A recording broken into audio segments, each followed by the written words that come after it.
Chers amis de Paix et Guerre, bonsoir, je suis heureuse de vous retrouver pour une nouvelle mondoscopie. Voilà, je ne désarme pas, je ne renonce pas, même dans les conditions actuelles d'enregistrement. J'ai envie évidemment de vous parler de ce qui se passe, parce qu'il se passe quand même énormément de choses. Je sais que c'est l'été, mais comme dirait l'autre, the show must go on, hein, n'est-ce pas? Et donc, alors la question que je me pose cette semaine, c'est que vous dire véritablement de nouveau et d'intéressant? Parce qu'en fait, on est parti sur des tendances lourdes que j'ai déjà envisagées. C'est un peu mon problème d'ailleurs, c'est que comme je vois les choses de manière pragmatique, réaliste et dans le temps, eh bien souvent je vois un peu les choses en amont, enfin je comprends ce qui pourrait peut-être se passer en termes de grands processus naturellement, et les tendances longues, les tendances lourdes, parce que bon, si c'est juste pour commenter l'actualité, ce que font plus ou moins bien tous les grands médias, ça a moins d'intérêt, si vous voulez. Moi, ce que je pense pouvoir vous apporter, c'est de remettre les choses en perspective. Et là, évidemment, je prends le risque de me répéter, hein, parce que ça fait quand même des mois que j'ai expliqué qu'il fallait surtout pas entrer en guerre contre l'Iran, que les États-Unis avaient tout à perdre. Bon, on y est, là, c'est le désastre, et le désastre, on rempile dans le désastre en plus. Du point de vue de l'Empire américain, même déclinant, c'est catastrophique. L'Ukraine demande des patriotes, des tomahawks, etc. Mais enfin, il n'y en a juste plus. Donc, si vous voulez, on est quand même...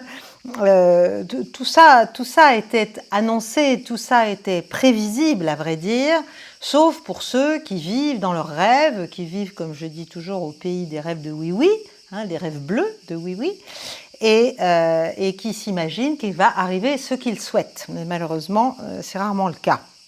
Donc, je ne veux pas vous lasser, je ne veux pas mentir ou maquiller le réel pour faire de l'audience, du sensationnel. C'est très exactement l'inverse de ce que je veux, parce que c'est ce que je reproche aux autres.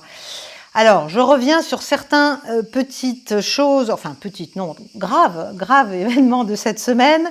Et puis après, on passe à des choses plus générales. On va bien sûr parler, comme toujours, des deux grands conflits. Encore une fois, likez, partagez cette vidéo, s'il vous plaît. Mettez-moi des commentaires, même succincts, même minuscules. C'est très important pour le référencement.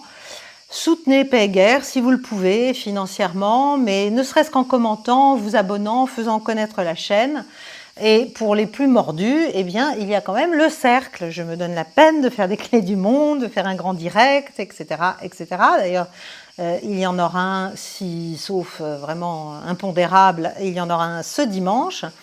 Et je serais ravie qu'on soit plus nombreux dans le cercle. Bon, donc je reviens à mes moutons.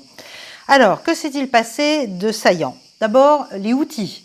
Les Houthis qui ont frappé très massivement. Alors, ils ont frappé en riposte à des attaques saoudiennes sur leur aéroport, je crois. Mais ils ont quand même tapé avec des missiles balistiques de croisière, des drones. Ils ont panaché, si j'ose dire. Et ils ont frappé une des plus grandes raffineries, des plus ultra-modernes raffineries saoudiennes, à Jazan. Alors, les réparations sont en cours, il n'y a que, entre guillemets, 400 000 barils de moins par jour qui peuvent sortir par là, de cette raffinerie. Mais quand même, c'était impressionnant, et je ne parle même pas des attaques sur les autres pays, hein, jusqu'à la Jordanie, où les Américains s'étaient un peu rabattus, entre guillemets.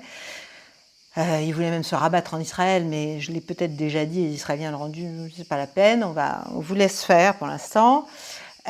Donc les Houthis, en tout cas, eux, ils ont frappé l'Arabie Saoudite, parce que l'Arabie Saoudite les réattaque, entre guillemets, et ils ont aussi coupé, et ça c'est encore presque plus embêtant pour Riyad, ils ont coupé le pipe est-ouest, si vous voulez, qui permettait à l'Arabie Saoudite de contourner la fermeture du détroit d'Ormuz. Je l'ai évoqué dans Périscope, mais tout le monde ne regarde pas Périscope. Parce que ce pipe, il permettait d'aller jusqu'au port de Yanbu et de faire sortir le pétrole par la mer Rouge et à la fin par le détroit de Bab el-Mandeb que ces mêmes Houthis viennent de bloquer. Donc non seulement on a Hormuz, mais on a maintenant Bab el-Mandeb qui sont bloqués pour tous les navires sous peine d'être frappés, évidemment. Il y en a qui peuvent s'y risquer et qui s'y risquent, mais qui généralement le regrettent. Tous les navires hostiles, en fait, à l'Iran. Voilà. Que ce soit des navires américains ou que ce soit des navires des alliés de l'Iran, de ceux qui sont jugés des complices par la République islamique. Bon.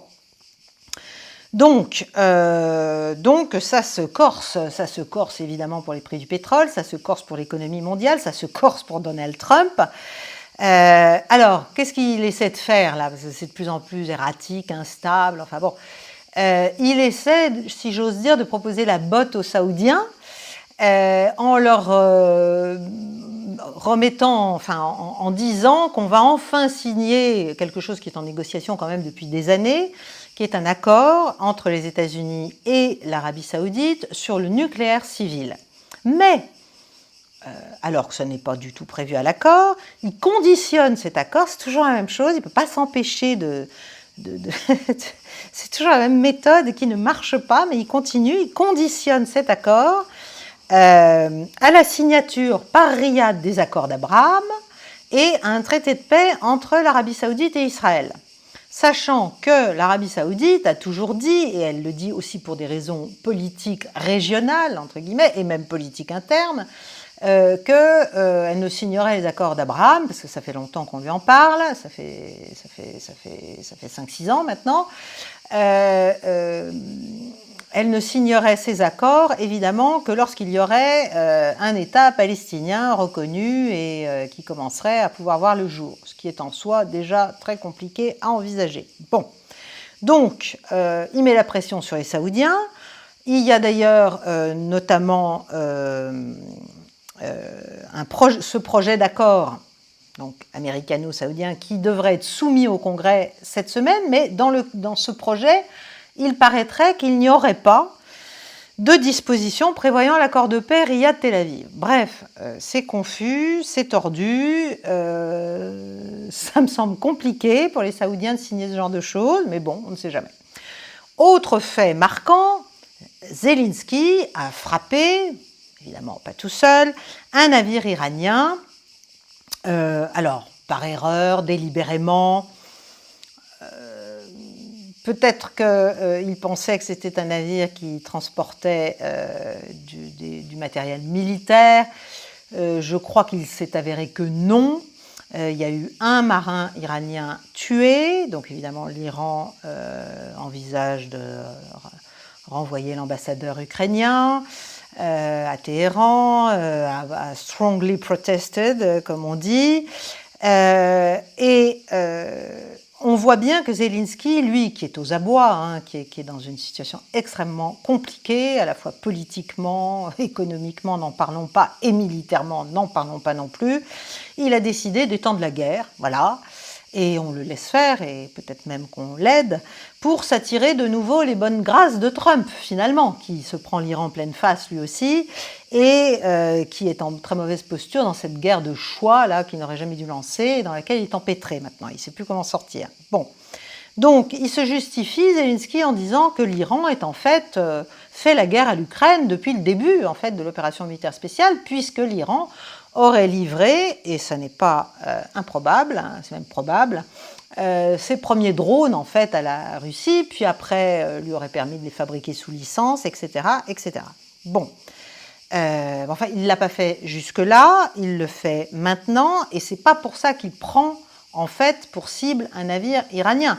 C'est pour lier les deux conflits, c'est pour montrer à Trump qu'il est capable, entre guillemets, de l'aider, n'est-ce pas, alors que d'autres ne l'aident pas. Suivez mon regard, les Européens.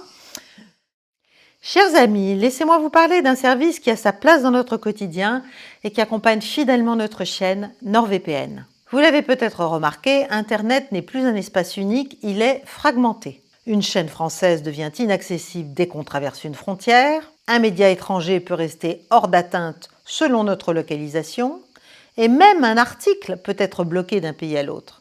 Il m'arrive par ailleurs de me connecter depuis un hôtel, un café, un aéroport, sur des réseaux ouverts sur lesquels les données ne sont pas protégées, ou de vouloir consulter un contenu qui n'est pas accessible depuis l'endroit où je me trouve. Un service comme NordVPN devient utile dans ce type de situation, comme d'ailleurs au quotidien. Le principe est simple, en un clic, on change d'emplacement virtuel. La connexion apparaît comme venant du pays choisi, ce qui permet de consulter ses services habituels sans aucune restriction. Toute la navigation est chiffrée, l'adresse IP est masquée, ce qui la rend illisible pour qui chercherait à l'intercepter. Et NordVPN ne garde aucune trace de notre activité en ligne. NordVPN intègre également un antivirus nouvelle génération qui bloque les sites malveillants, les tentatives de phishing ou les logiciels frauduleux. C'est une couche de sécurité fondamentale au quotidien. Si vous souhaitez protéger votre navigation, vous pouvez passer par le lien en description et bénéficier de 4 mois offerts pour un abonnement de 2 ans, sans compter bien sûr la garantie 30 jours satisfait ou remboursé. Un grand merci à NordVPN qui rend possible une partie de notre travail sur Paix et Guerre en nous soutenant à l'année. Bon, troisième fait saillant, c'est Odessa. Odessa, dont le port est désormais coupé sur la mer Noire. Tout le trafic ukrainien entrant et sortant, notamment de grains. Donc ça, c'est dramatique. Bon, ça fait des mois que la tension monte, ça fait des mois que toute cette stratégie ukrainienne et européenne derrière, et américaine aussi, qui est de frapper, d'essayer de blesser la Russie durement, dans la profondeur, etc., sur son appareil économico-industriel et pétrolier, énergétique. Tout ça, en fait, s'avère de plus en plus contre-productif parce que je dirais que la Russie, oui, elle bouge une oreille, mais ça ne provoque pas du coup le renversement, la mise à plat, n'est-ce pas, envisagée. Ça aussi, c'est pas non plus un scoop. Je ne comprends pas comment on ne peut pas voir le différentiel de développement de tout, en fait, entre la Russie et l'Ukraine. Enfin bon, voilà, c'est ce qu'on veut croire et c'est ce qu'on veut faire accroire et c'est vers cela qu'on pousse les Ukrainiens, mais en fait, on les pousse à un désastre de plus en plus manifeste pour eux-mêmes, pour ce qui reste du peuple ukrainien, pour l'armée ukrainienne, pour les soldats ukrainiens, qui sont loin d'être tous des professionnels, on les chope dans les rues. Et donc, en tout cas, Odessa est coupée pour le commerce de grains. Donc, si vous voulez, en fait, les Russes sont en train d'asphyxier vraiment l'Ukraine. Bon, ils ont prévenu, ils ont averti, ils ont menacé, ils ont expliqué, il ne se passe rien, on ne comprend rien, on ne veut rien faire, on ne veut pas discuter sérieusement, sur des bases sérieuses et réalistes, avec eux. Donc, comme ils ont le manche, la main militaire, ils accélèrent nettement, et c'est ce durcissement dont on parle. Ça a commencé au début de l'année, en fait, après les attaques sur la résidence Valdai de Vladimir Poutine, après le début de la campagne ukrainienne d'attaque dans la profondeur par les drones. Bon, il y a eu toute une phase où on a senti que ça hésitait, à Moscou, on se demandait ce qu'il fallait faire, est-ce qu'il fallait réagir à toutes ces provocations, est-ce qu'il fallait la jouer très calme et essayer encore une fois d'aller vers un accord ou vers une forme de dialogue, au moins avec les États-Unis, à défaut de le faire avec l'Europe. Et là, manifestement, la décision est prise d'aller, vraiment de l'emporter sur le terrain et de le montrer de manière vraiment non équivoque. Et ça, c'est dramatique, évidemment, pour l'Ukraine. Alors, évidemment, pour ça, il faut des hommes. Il faut encore plus d'hommes qu'il n'y en a déjà, je parle du côté russe, sur le front ukrainien. Et ce qui s'est passé, ce qui a été rapporté, là, c'est que Poutine a posé la question au Parlement. En fait, il y a eu des réunions, je crois, entre lui et un certain nombre de soldats, de chefs militaires, enfin bref. Il essaie finalement de mutualiser la décision, comme toujours, comme il le fait généralement, pour que la décision qu'il va prendre soit backée, soit soutenue. Et donc, il aurait demandé au Parlement, mais est-ce que vous voulez qu'on accélère les opérations? Et la Douma, presque comme un seul homme, et peut-être comme un seul homme, d'ailleurs je n'y étais pas, mais c'est ce qui se dit, a fait une sorte d'ovation en disant « mais oui, il faut le faire, oui, voilà, il faut le faire, il faut en terminer, parce que c'est interminable. » Voilà. Et cette espèce de supplice aux 1000 aiguilles, là, c'est interminable. Donc, il est en train, en fait, de construire un acquiescement à un changement d'échelle, en fait, des opérations militaires russes. Je ne sais pas si on comprend bien ce que ça veut dire en Europe. Alors, il y a eu plusieurs stades dont j'ai parlé, les déclarations de Peskov, les déclarations de Lavrov, le fait qu'on a commencé à dire c'est plus une opération militaire spéciale, c'est une vraie guerre que nous mène l'Europe. Donc maintenant, il faut quand même en tirer les conséquences, il faut s'en rendre compte, il faut arrêter de vivre dans ce déni ou dans cet espoir d'un accord. Et même avec les Américains, il y a cette guerre mentale, en fait, qui est très ancienne, qui est menée à la Russie par l'Occident, mais par les États-Unis et la Grande-Bretagne, mais surtout par les États-Unis, depuis la fin de la guerre froide. Et cette guerre mentale, elle est bien analysée par certains théoriciens russes ou analystes ou observateurs russes qui disent, en fait, le socle de cette guerre mentale qu'on nous mène, c'est de nous faire croire que notre avenir est dans le lien avec l'Occident et que c'est ce qu'on peut faire de mieux et qu'en fait on doit se rapprocher et que si les Occidentaux ne comprennent pas et ne veulent pas le faire comme on souhaiterait le faire, etc., et même nous agressent, nous poussent, etc., dans nos retranchements, on doit malgré tout comprendre que l'avenir est de ce côté, voilà, pour la Russie. Et ça, c'est un ver dans le fruit terrible, en fait, évidemment.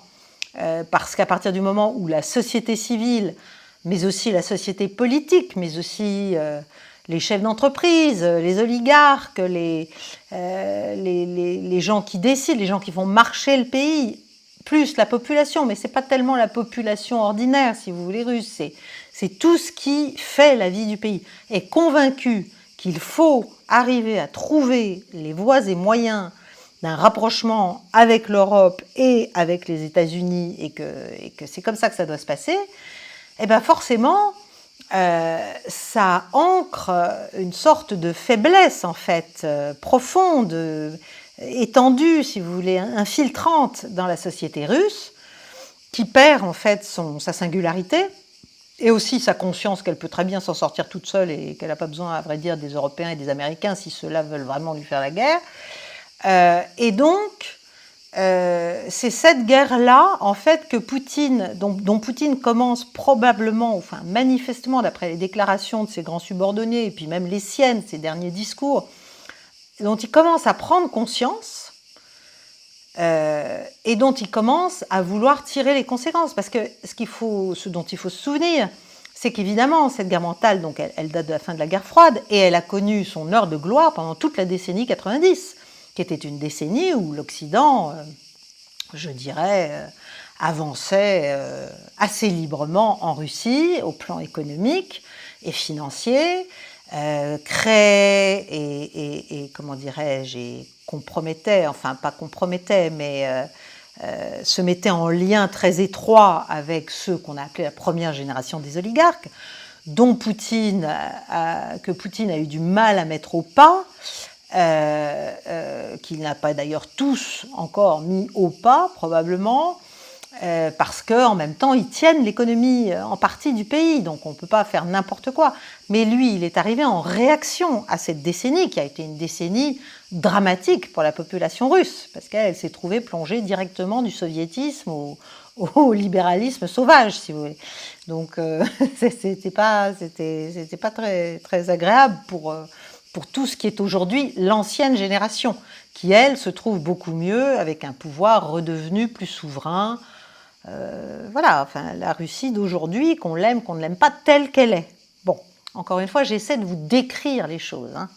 Ne me faites pas dire ce que je n'ai pas dit, ne m'attribuez pas des rôles d'écho d'une quelconque pensée. J'essaie d'expliquer la mentalité, la manière dont les Russes peuvent probablement, au moins manifestement, d'après ce que je comprends, bon, mais je ne suis pas toute seule à comprendre ça, on est quand même un certain nombre, peuvent nous voir ce qui est fait, comprendre l'élargissement de l'Alliance, comprendre l'élargissement de l'UE, comprendre ce qui se passe en fait, voilà, et qui n'est pas fait pour leur faire plaisir, évidemment. hein, qui est fait pour les affaiblir. C'est ce que Poutine appelle la défaite stratégique de la Russie, dont il dit qu'elle n'arrive pas et qu'elle n'arrivera pas. Voilà. Donc le géant russe, si vous voulez, il est placide, donc il a été très placide là jusqu'à présent, mais là on sent que c'est un Gulliver qui a décidé de se désempêtrer, si j'ose dire, pour paraphraser le titre d'un ouvrage, et d'enlever ses liens, et les liens qu'il s'est aussi créés lui-même, et de se sortir de ce guêpier, en fait, voilà. De se sortir de ce guêpier. Et donc, tout ça pour dire qu'il n'est pas impossible, si les élections de septembre législatives, dans lesquelles, évidemment, on essaie, nous, du côté occidental et européen, de s'immiscer en affaiblissant par toutes ces campagnes de frappe, notamment ce qui s'est passé sur les entrepôts de l'Amazone russe, la Whiteberries.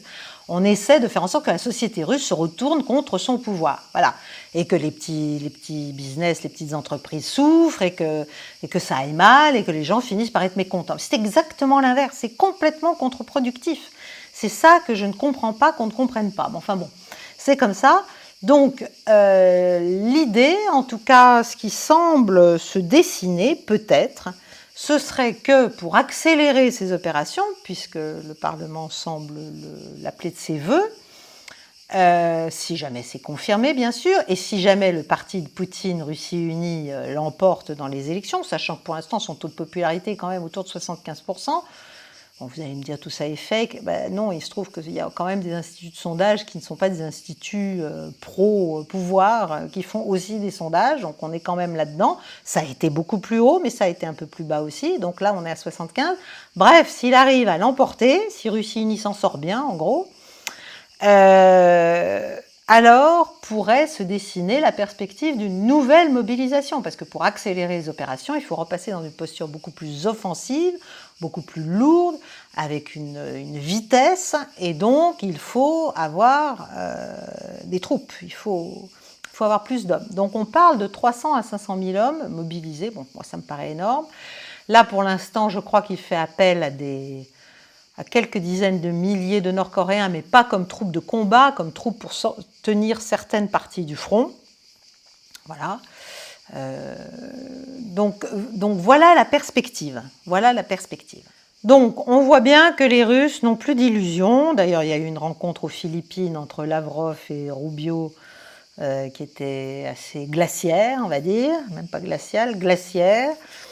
Bon, Anchorage est mort et enterré, même si les Russes disent toujours on est prêt à négocier, mais sur des bases sérieuses. Recommencez pas avec vos cessez-le-feu inconditionnels, etc. Tout ça n'a pas de sens en fait, tant qu'on ne parle pas des choses véritablement sérieuses pour la Russie. Bon, donc et Lavrov a dit il y a déjà quelque temps d'ailleurs que les États-Unis, en fait, enfin en tout cas tels qu'ils sont aujourd'hui, sont agreement incapable. Ils sont incapables de faire un accord, en fait. Voilà. Donc c'est quand même très grave tout ça, voilà. Donc je ne sais pas sur quelle base et s'il y aura un jour un accord. Ce qui est sûr, c'est que la Russie va se renforcer singulièrement dans ses positions en Ukraine, à mon avis, et il va y avoir une accélération à l'automne, probablement, à moins que d'ici là, il y ait un miracle diplomatique qui se passe, mais pour l'instant, la diplomatie, elle est vraiment au point mort. Et les Dmitriev, etc., qui ont fait croire qu'il y aurait donc toujours cette mental war, cette guerre mentale, qu'il pourrait y avoir des perspectives économiques de collaboration, tout ça, je ne sais pas où ça en est, mais enfin, ça n'a pas l'air, en tout cas, d'être sur le devant de la scène.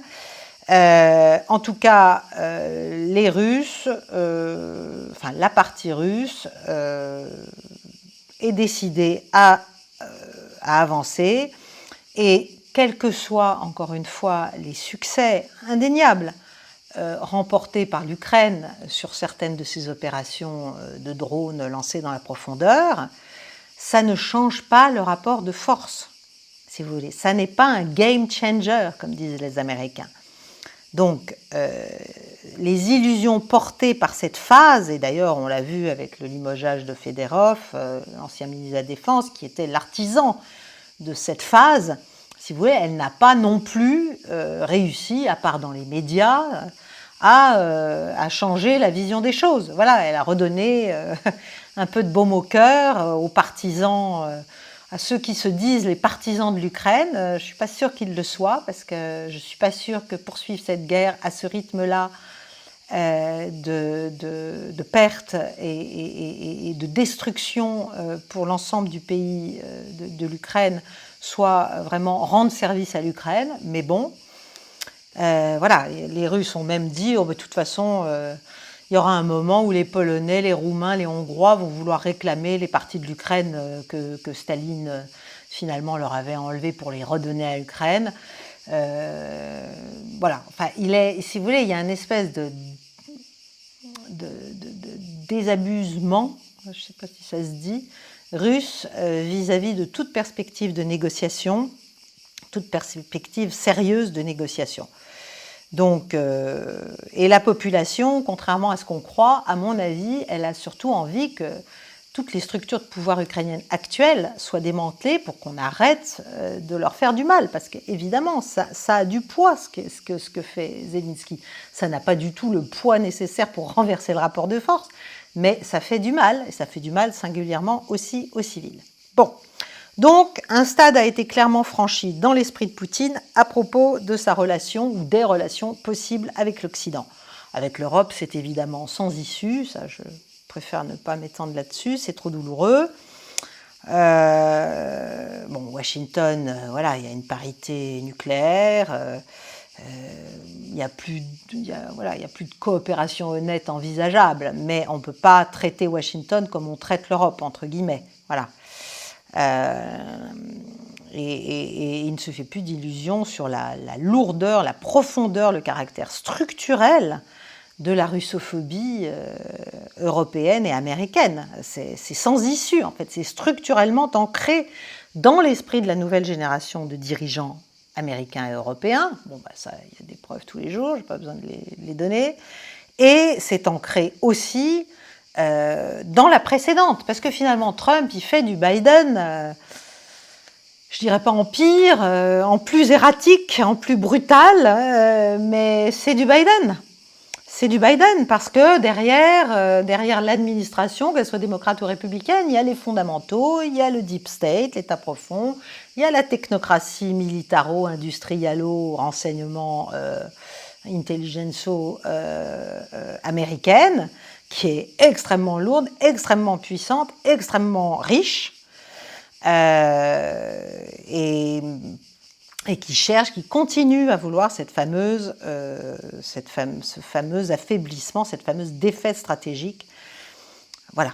Donc, je terminerai par l'Iran pour vous dire donc que on en est, enfin pour Trump, c'est de nouveau le désastre. Maintenant, il veut de nouveau des négociations. Il demande aux Qataris, il demande aux Omanais, il demande aux Pakistanais, il demande à tout le monde de faire en sorte que l'Iran s'assoie de nouveau à la table des négociations. Il me semble assez clair, mais je l'ai déjà dit, que l'Iran désormais, s'il s'agit de faire revivre le mou que Trump a détruit le lendemain de sa signature, ça va être très compliqué. C'est-à-dire qu'ils vont vouloir des garanties avant de discuter quoi que ce soit dans un nouveau Memorandum of Understanding. Et ils vont vouloir notamment le dégel de leurs assets. Ils vont vouloir évidemment le départ d'Israël du Liban. Voilà, il va y avoir un certain nombre de conditions qui vont être juste non négociables, très probablement. Donc je ne vois pas très bien la perspective positive qui pourrait pour l'instant se dessiner. C'est ce que et Trump en fait recule. Il recule parce qu'on lui explique qu'il n'a pas les moyens d'aller de l'avant. Et aussi parce que, et c'est mon dernier point, je terminerai là-dessus, il y a quand même des informations qui ont été données par le Wall Street Journal, tout à fait ouvertes, en tout cas livrées de manière ouverte.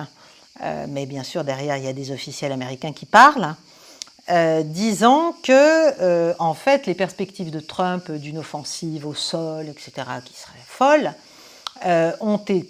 c'était encore le cas mercredi dernier, il en parlait, hein, aller refaire une opération pour taper nucléairement, pour rechercher le matériel nucléaire très en profondeur enterré par l'Iran, etc., dans une base, je ne sais plus comment elle s'appelait, Pickaxe, je crois. Il parlait de ça, il disait on est capable, on va le faire, etc., etc. Il y avait déjà eu des forces spéciales américaines qui avaient été déployées dans la région pour faire cela. Finalement, Trump s'est arrêté. Hein, voilà, il a reculé, il a dit que finalement non, on ne le ferait pas. Et pourquoi ? Alors qu'il mettait plus de force, alors qu'il mettait plus d'armes, etc. Voilà, pour se donner des moyens, plus de muscles, si vous voulez, pour avoir des options aussi plus musclées et peut-être plus inquiétantes, propres à pousser les Iraniens à la négociation. Là encore, je n'y crois pas du tout, mais bon. Voilà, il voulait étendre le spectre de ces opérations. Donc, il y avait tous ces escadrons, etc., qui étaient en train d'être, empilés, d'être amassés à travers ce qui reste des emprises américaines au Moyen-Orient. Il y avait aussi une base de bombardiers aux États-Unis et au Royaume-Uni qui étaient en alerte haute pour dérouler des opérations. Mais il y a eu aussi un autre fait, il y a eu l'arrivée de 150 personnels médicaux dans un centre médical en Allemagne, au Landstuhl Regional Medical Center. Manifestement, alors cet emplacement, cette emprise, est un endroit où on traite les blessures de guerre dans les combats, blessures de guerre sur des soldats américains, dans les combats au Moyen-Orient. Donc, est-ce que ça voulait dire que Trump se préparait à de très lourdes pertes ou casualties, comme on dit. Les casualties, c'est pas seulement les morts, c'est les morts et les blessés très graves, en fait. Parce que, évidemment, taper des infrastructures où peut être dissimulé du matériel radioactif, ça provoque éventuellement, si on réussit, de la radioactivité, des radiations très fortes, etc., qui peuvent affecter des personnels. Mais en fait, Trump était sur le point de lancer cette opération et le rapport est arrivé, donc disant qu'il y avait ces 150 personnels qui étaient arrivés au Landstuhl Medical Center, et 2 jours après, il a reculé, il a gardé son ordre pour l'opération à terre, l'opération au sol, et il a arrêté les bombardements sur la côte iranienne, dans le golfe Persique et dans la mer d'Oman, dans le golfe d'Oman. Donc, voilà, heureusement, hein, vous me direz, heureusement, mais le problème, c'est que ce déploiement de 150 personnels militaires, d'après le Wall Street Journal et d'après les analystes qui connaissent bien ces opérations pour avoir participé à d'autres du même genre, c'était pas de l'anticipation de possibles pertes dans une opération au sol, c'était un renforcement de personnel qui était déjà en sous-nombre, si vous voulez, par rapport aux douzaines de blessés graves américains qui sont des blessés faits par les frappes iraniennes, notamment sur la base Mufawak al-Salti en Jordanie et aussi sur 2 autres bases au Koweït. Voilà. Donc, c'est ce que révèle le Wall Street Journal. Donc, ça veut dire qu'à ce stade, avant même une opération au sol, En fait, les pertes, peut-être en morts, mais certainement au moins en blessés américaines, des opérations au stade actuel sont déjà beaucoup plus importantes qu'elles ne le sont dites, si vous voulez. Donc c'est vraiment, c'est plus qu'un voyant rouge pour Trump. Ça n'est pas possible, ça n'est pas envisageable, ce serait absolument dramatique de se lancer dans une invasion au sol. Alors, voilà, après, il va y avoir de nouveau, je crois, une rencontre avec Netanyahou, enfin voilà, malheureusement, on n'est pas à l'abri d'un revirement du président américain. Mais au plan concret, au plan des faits, au plan des moyens, au plan des perspectives, au plan des risques, ce serait une folie. Voilà, je vous quitte un peu en queue de poisson parce que je pense que j'ai déjà été trop longue, j'ai oublié de mettre mon horloge, donc je ne sais pas combien de temps ça a pris. Je vous souhaite une bonne soirée. Je vous en prie, likez cette vidéo, partagez-la, faites connaître la chaîne, soutenez-nous. Merci beaucoup, chers amis. À très vite.